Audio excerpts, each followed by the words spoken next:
It is the start of the monsoon season. The winds are strong and there are plenty of water. As soon as the first tide rises in the Mekong Delta, the fish move upstream, finding their ways to rocks and weeds to reach the prime spot for the hatchery business. There's barely any hatchery business nowadays though, because rocks and weeds are getting stronger, or rather, they are transforming into concrete and steel. Just about 9 o'clock in the evening, a strong smell took over the coastal air. It was sweet and fragrant, but foul, like freshly crushed black pepper on top of an old meal. The river fish started to act strangely. They moved back downstream, towards the sea, and plugged themselves into the deep salty water, as if desperate for a new home. It was not the right direction. I'm really tired, okay? Let me have my fucking meal. I haven't eaten since morning, and it's not an easy job. You're enjoying what you had. You need to stop. It's for your own good. Look at those skins. They're begging for miracles. Stop with your watery nonsense. When I die, I'll freeze myself. Wrinkles are just a matter of bad preservation. I'm worried. You used to be more tender. I know. Something has awakened the mother. What is happening? She asked herself. Raining. Monsoon. It will pass. The mother went back to sleep. Airing the sky was a constellation of lava, emitting a muddy brown color, levitating slowly and leaving the earth to vanish into the dense typhoon clouds. They are leaving me, the mother thought, but she remained silent. She looked around to seek for an empty space and channeled a considerable part of her mind there. In her usual complex resting pose, mimicking that of a hunting snake, but with her head curving inward, she observed as her almost translucent skin was giving away some of its brown pigment, revealing a hue of pastel turquoise underneath. Although she is beautiful in the canvas of the dark night sky, it is a deceiver to what really stands behind her color transformation. It is for her the color of death. Sooner or later she would turn into a dark ultramarine blue, and there would be nothing left of her. First there was 1, then there was 2, and 3, 4, 5, 6, 7, 8, 9, and then there was 10. This was a human counting. Then there was a human giving birth. She went as far as inventing the number 100. Prior to that, there was no such thing as 100. All creatures were creating according to the order of nature, that is to keep reproduction under control, and therefore detain the existence of the superiority, the dominance of that so-called intelligent entities, not to destroy the viability of the lesser but essential unintelligent entities. But that seems to change very quickly. The first instance of number 100 was when a charming king emerged from the sea and fell in love with a beautiful princess. The story happened back when a cluster of life was still forming in the most primeval sense, when human was to the earth a fetus to a country. Yet, the dominance of the intelligent entities gained power in its most mutated manner, and the self-acclaimed human, with the ability to procreate, became the origin of this discordant reality. In his dream, the king, Lạc Long Quân, wished to stay forever with his beautiful wife, Oka, but their disparate natures vowed them to be forever apart. Even in this evident truth, they chose to disbelieve what nature has given them, and proceeded with their irreversible invention, the invention of number 100. Before her husband returned to the sea, Oka, the princess of the land, gave birth to a pouch of exactly 100 infants. The infants grew fast. Half of them followed their father to the sea, and the other half remained with their mother on land, both eager to move on to the questionable future of humankind. What about the 1,000? Well, I think after the 100, people stopped believing in miracles. Nothing is unbelievable anymore. Huh? I've always thought unbelievable numbers are more celebrated. A catfish can give birth to 1,000,000 eggs. How amazing is that? I think something must have happened to the 50 children who went beyond the coast. It was never revealed. It's like they vanished.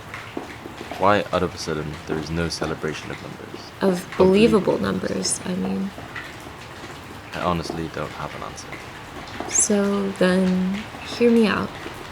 People here were not so keen on things more abundant than what they can count with their fingers.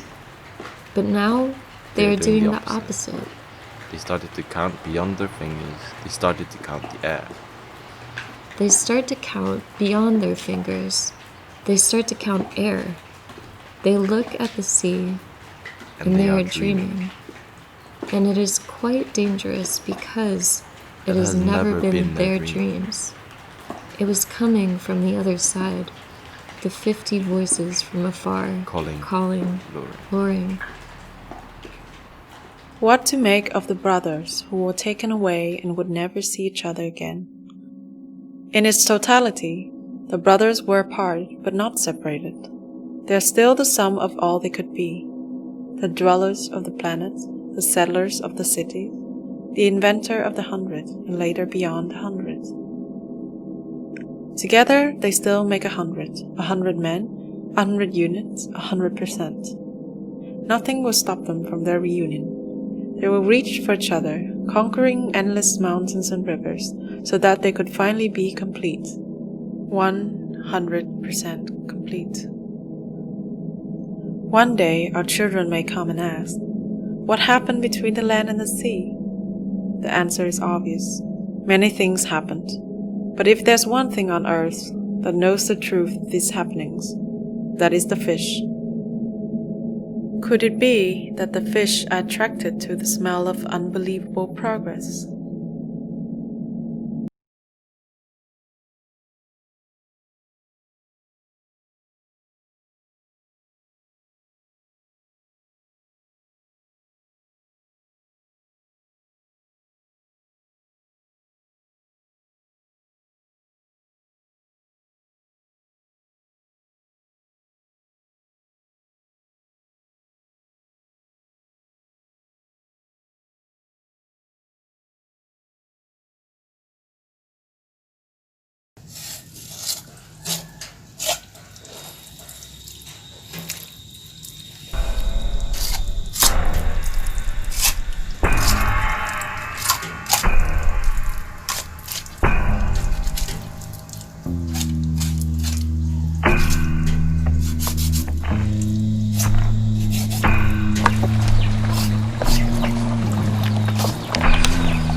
The body and the soul must never leave each other until there's an agreement of separation, or in other words, death. Such, however, is not the case for a newborn, of whom the soul and the body have not yet an agreement of union, or in other words, life. So when an infant is released from its mother's womb, it is always at the edge of losing its soul. The reason is simple. They, the soul and the body, are far too fainted to recognize each other. To prevent this, the baby, when born, must be given a mark on his body so as to tell the soul where to get back to, if it ever gets lost. If the soul cannot return, the baby then becomes soulless. This high perishability of the soul is very common to fish. The extreme sensitivity to heat and oxygen does not allow them to be outside of the cool water environment for too long. Once exposed, their flesh starts to decompose immediately, forcing the soul out of the body and making the body soulless. Because of this, all fish are vulnerable to soullessness. Pangasius is a highly commercialized river catfish in Vietnam. It is one of the most resilient fish alive, yet pangasius has a soullessness that is beyond comparison. Not because they are vulnerable, but because pangasius are always in a state of being killed or half killed. Pangasius is an entire industry. There are more than 100 companies spreading across Mekong Delta operating pangasius farms. More than 90% of these farms are large-scale productions using hormone-induced breeding, which means a farm pangasius can have 2 cycles of pregnancy and produce twice the amount of eggs than a normal pangasius does. Every year, more than 1 million tons of pangasius are slaughtered, and a few 100,000 are made into frozen fillets. These half-alive fillets, of what we normally call freshly frozen products, are the reason why pangasius can neither live or die completely. Their souls are constantly seeking for their bodies, piling up into an uncountable number. A pangasius fillet is an incomplete organism, a null object, an empty shell. It is created to subtract itself from its birth. Its existence is only a placeholder, a number, without shapes and sizes and without forms and colors. They are imprisoned souls that are forced to make a journey to fill out the holes of capitalism, of empty cargoes and tasteless trays of consumptions scattered across the sea.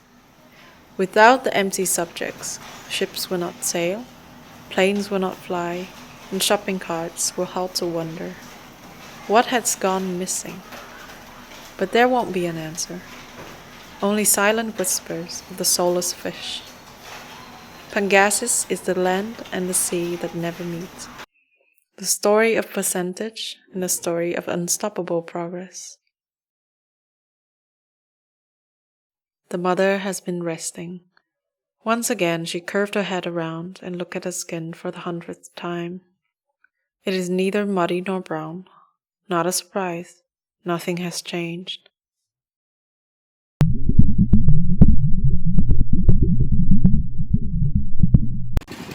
Rồi, chào nhà nha. Bây giờ ba chú cháu bắt đầu xuất bến chuẩn bị đi bủa lưới bạn.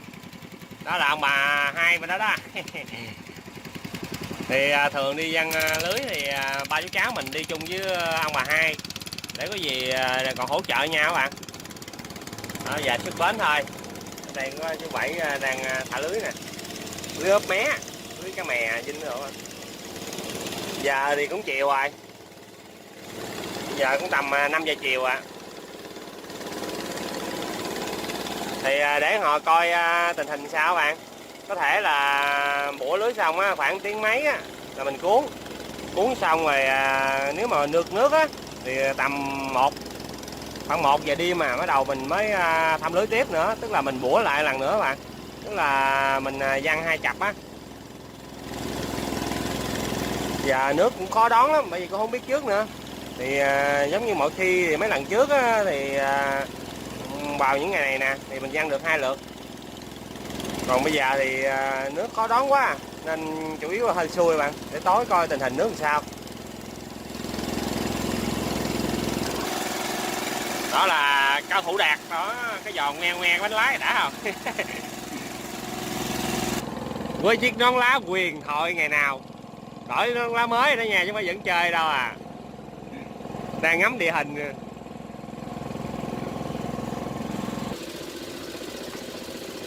Bữa nay bắt hàng khủng. Mấy lưới neo này 60 mặt các bạn, thì thường là dính lưới neo á, thì mình dính cá bự nhiều hơn. Hồi lúc trước mình đi xuồng nhỏ chung với Đạt với chú đó, thì cái lưới đó chỉ có 30 mặt thôi, nên tỷ lệ dính cá bự cũng thấp lắm. Bởi vì dạo này là ba chú cháu mình bợ hàng khủng hoài luôn ha. Hên. Thì ăn lưới neo này các bạn, dạng hên đó, thì mình dính được con bự là cũng ngon rồi, là nói chung cũng đủ xã hội đó. Hôm nay mong hốt thêm hai con khủng khủng. Thì lưới neo này thường mình chỉ ăn tháng, mình chỉ ăn được có mấy ngày thôi bạn. Thì mấy ngày kia thì không văng đó, thì thằng Đạt cũng như chú chuyển qua bên thả lưới như cá thu, cá sát, văng câu. Mà dạo này do tép cũng không có nữa nên văng câu cũng không có được. Có thằng Nhí thì lâu lâu gom được mấy ngày, được ít tép rồi đi văng câu thôi mà. Là tép bạn ơi. Nặng nè, con này trình phình luôn rồi hả? Ôi hai con quá trời cái cây nè. Ôi quá, ôi quá trời, quá trời. Con này không được. Ố, còn nữa. Còn nữa. Đi nó lên bự kìa. Đó, còn hai con. Cho nó sôi kìa. Rồi. Đầy độc chó luôn. Đầy độc chó luôn. Hai con rồi. Bắt cá của anh Tèo, của anh Tèo chết. Bắt cá của anh Tèo rồi. Chỗ này là chỗ địa phận của anh Tèo rồi. Quá trời quá đất rồi. Trúng không Nghĩa? Trúng không? Hôm nay về vợ chữ hả? Chứ không phải là vợ anh yêu hả? Wow, dính gốc bạn ơi. Wow. Trời ơi, đừng nói gốc lần mệt lắm á. Kiểu mà gốc gọ mình không sợ bạn. Mà chỉ sợ nhất là gốc lần á. Gốc lần dạng như mình kéo nó lên, bắt đầu nó tụng xuống, kéo lên nó lụng xuống á. Giờ phải ủi à. Giờ ủi thôi. Đại ca Đạt uống nước mới kéo lên mệt quá mà. Thấy giác đầu tiên chưa hết rồi, thấy ngon lành nữa bạn. Trời ơi. Coi kìa, không chịu coi à. Xa xa đằng kia là ông bà hai cũng đang kéo lưới mà.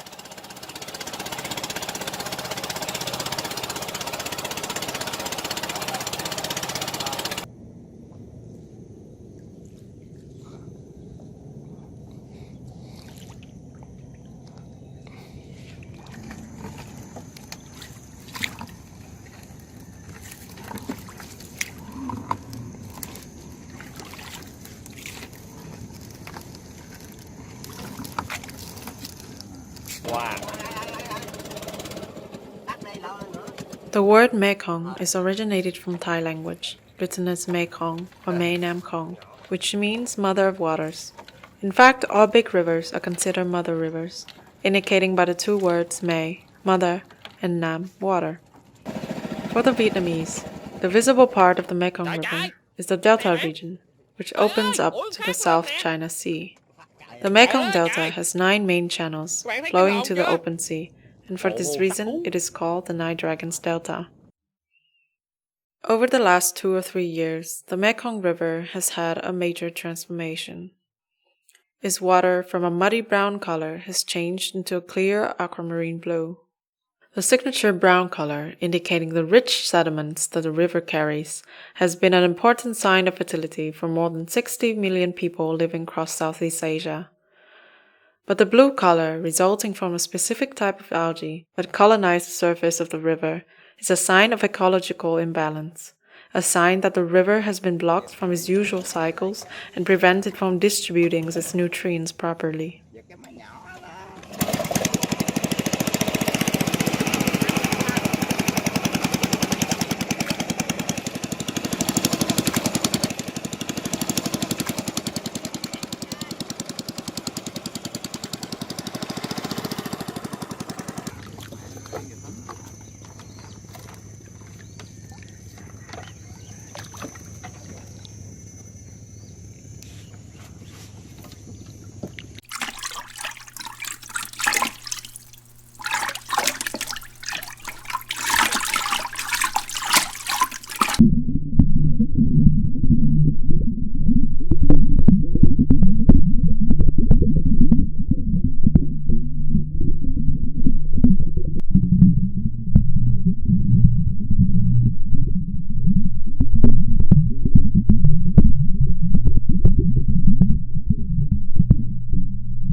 One day you will be the witnesses of the brown that I will become.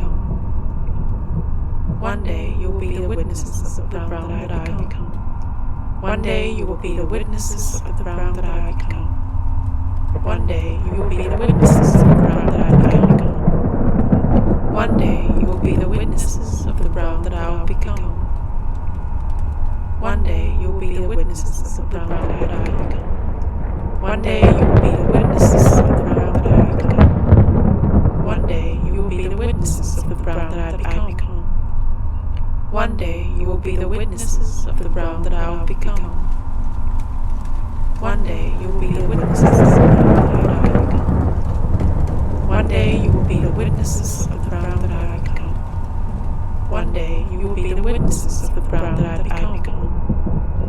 One day you will be the witnesses of the brown that I will become.